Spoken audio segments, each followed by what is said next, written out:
Hello दोस्तों, स्वागत है आपका टैली एसीआई ऑनलाइन क्लासेस में। दोस्तों, पिछले सेशन में हमने जीएसटी फीचर्स को इनेबल करते हुए जीएसटी डिफाइन किया और हमने इंट्रा स्टेट इनवर्ट सप्लाई की ट्रांजैक्शन को रिकॉर्ड करना सीखा। साथ ही साथ उससे रिलेटेड हमने यहाँ पर स्टॉक आइटम्स और लेजर्स को क्रिएट करते हुए उनके जीएसटी डिटेल्स भी डिफाइन की। आज हम एक नया टॉपिक शुरू करेंगे, इंट्रा स्टेट आउटवर्ड सप्लाई, यानी कि सेल से रिलेटेड ट्रांजैक्शंस को जीएसटी के साथ टैली में किस तरह से रिकॉर्ड करना है। आइए इसे हम सीखते हैं एक एग्जाम्पल के थ्रू।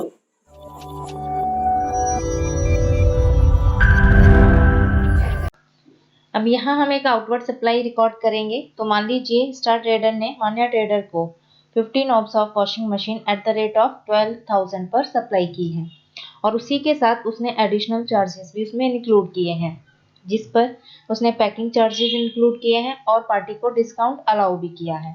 तो आइए अब हम इस ट्रांजेक्शन को कैसे रिकॉर्ड करेंगे इसे समझेंगे, लेकिन आपको इससे पहले ये देखना है यहाँ लोकेशन ऑफ सप्लायर कौन है, स्टार ट्रेडर जो कि दिल्ली में रजिस्टर्ड है। दूसरा प्लेस ऑफ सप्लाई है मान्या ट्रेडर जो कि दिल्ली में ही रजिस्टर्ड है। इसका मतलब हम यहाँ intra state outward supply record कर रहे हैं जिस पर सीजीएसटी और एसजीएसटी टैक्स ही एप्लीकेबल होगा। तो जब आप पार्टी को टैक्स इनवॉइस इशू करेंगे तो उसमें आपको सीजीएसटी और एसजीएसटी टैक्स को इंक्लूड करते हुए पार्टी को इनवॉइस क्रिएट करना है। तो अब आइए देखते हैं इस ट्रांजेक्शन को कैसे रिकॉर्ड कर रहे हैं, लेकिन उससे पहले हमें लेजर क्रिएट करने हैं और लेजर क्रिएट करने के लिए हम यहाँ से क्रिएट को सेलेक्ट करेंगे। देन आपको यहाँ लेजर सेलेक्ट करना है। इसके बाद हम पहले यहाँ पार्टी क्रिएट करेंगे मान्या ट्रेडर, एंटर करेंगे और इसका ग्रुप डिफाइन करेंगे। ये हमारे अंडर सन्ड्री डेटर क्रिएट होगा। Maintain balance bill bye bill आपको यस रखना है। देन इसके बाद आपको पैन नंबर देना है पार्टी का, तो आप यहाँ पैन नंबर देंगे। तो मैं यहाँ पर पैन नंबर दे रही हूँ।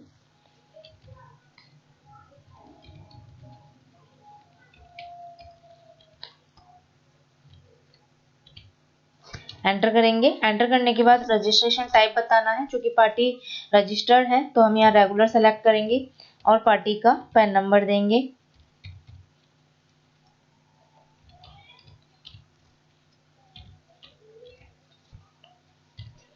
एंटर करेंगे। एंटर करने के बाद आप सेट ऑर्डर जीएसटी डिटेल को भी यस कर सकते हैं और इसे हम सेव करेंगे। तो ये मैंने लेजर क्रिएट कर लिया है। इसके बाद हम एक्सपेंस लेजर को भी क्रिएट करेंगे। तो पहला जो हमारा लेजर है वो है पैकिंग चार्जेस।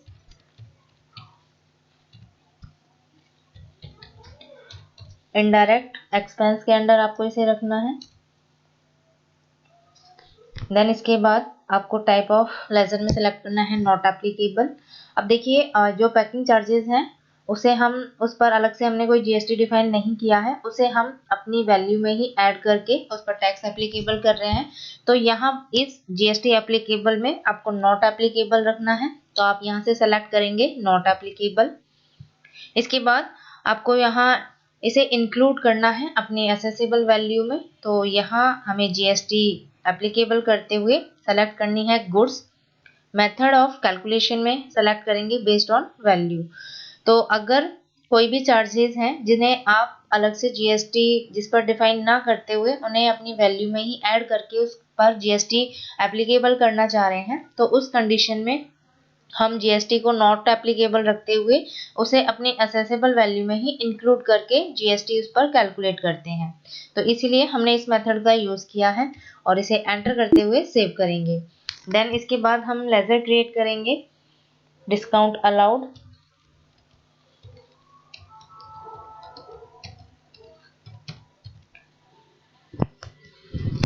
एंटर करेंगे और ये भी हमारा अंडर आएगा इनडायरेक्ट एक्सपेंस। इस पर भी हमें सेम मेथड को ही यूज करना है, तो हम वही प्रोसेस फॉलो करेंगे जो हमने पैकिंग चार्जेस में किया था।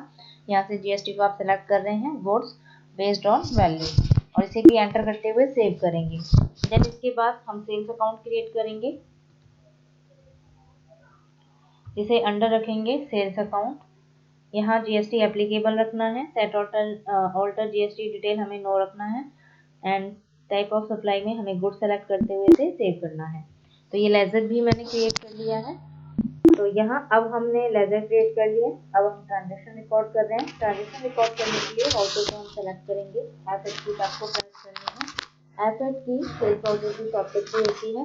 आपको बतानी है कि सेल को आप आउटवर्ड सप्लाई कर रहे हैं। तो मैंने यहाँ 1 अप्रैल को किया और वाउचर भी मैंने 1 अप्रैल को ही पास किया है, तो मैं यहाँ डेट रख रही हूँ 1 अप्रैल।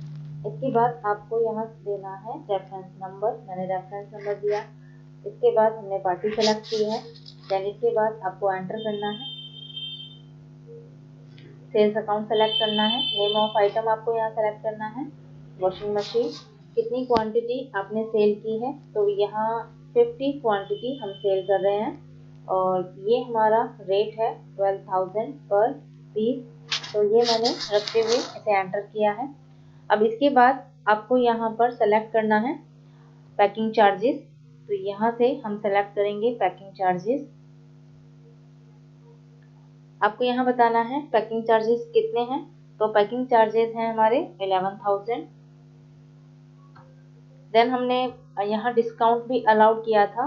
तो कितना डिस्काउंट आपने दिया है, तो हमने यहाँ पर दिया है 2%। तो माइनस में रखेंगे 2%। और आप देख सकते हैं 2% के अकॉर्डिंग जो आया है डिस्काउंट अलाउड वो है 12,000। एंटर करेंगे। अब इसके बाद हम टैक्सेस पर एप्लीकेबल करेंगे सेंट्रल टैक्स और स्टेट टैक्स। तो आप ये देख सकते हैं जो पार्टी का इनवॉइस जनरेट होगा वो होगा 7,06,820 रुपीज़ का। अगर आप टैक्स एनालिसिस यहाँ करना चाहते हैं तो मोर डिटेल का यूज़ करें। देन यहाँ से आपको जीएसटी टैक्स एनालिसिस को सेलेक्ट करना है। ऑल्ट F1 की प्रेस करनी है डिटेल चेक करने के लिए।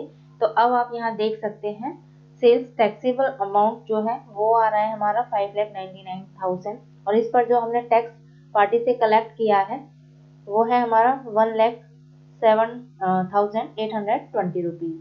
तो आप अगर यहाँ देखेंगे नीचे एंटर करते हुए तो ये हमारे आइटम की वैल्यू थी और इसमें हमने पैकिंग चार्जेस इंक्लूड किए थे जिसमें से आपने डिस्काउंट अलाउड यानी कि 12,000 को माइनस किया है। तो टोटल अमाउंट पर हमारा टैक्स यहाँ लगा है 18%, जिसमें 9% सेंट्रल टैक्स है और 9% ही आपका स्टेट टैक्स है। तो इस तरह से आप टैक्स एनालिसिस भी कर सकते हैं और इसे एंटर करते हुए सेव करेंगे।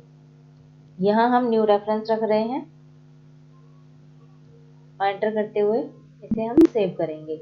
अब अगर आपको इसका बिल का प्रिंट निकालना है तो आप पेज अप करके निकाल सकते हैं या डे बुक से भी आप एंट्री को सेलेक्ट करके उसका प्रिंट निकाल सकते हैं।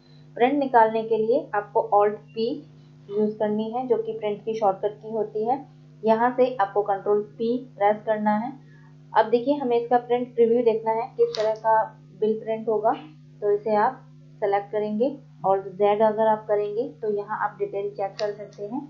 ये हमारी कंपनी है जिसकी यहाँ पर डिटेल आ रही है। टैक्स आप देख सकते हैं, इस पर GST नंबर है और ये इसका एड्रेस है, ईमेल आईडी दी हुई है। इसके बाद ये कंसाइनी है यानी कि ये हमारी पार्टी है जिसको हमने सप्लाई की है और यहाँ इसका GST नंबर आप देख सकते हैं।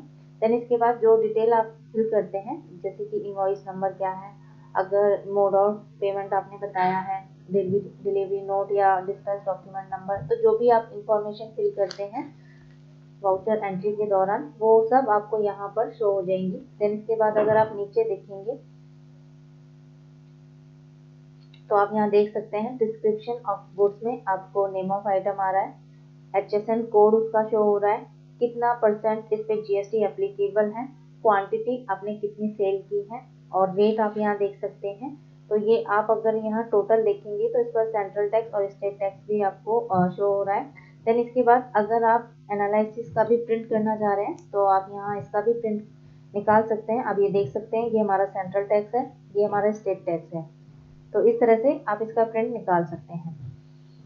इसके की का यूज़ करते हैं नेक्स्ट और इसे हम बैक करके अगेन मेन स्क्रीन पर आते हैं।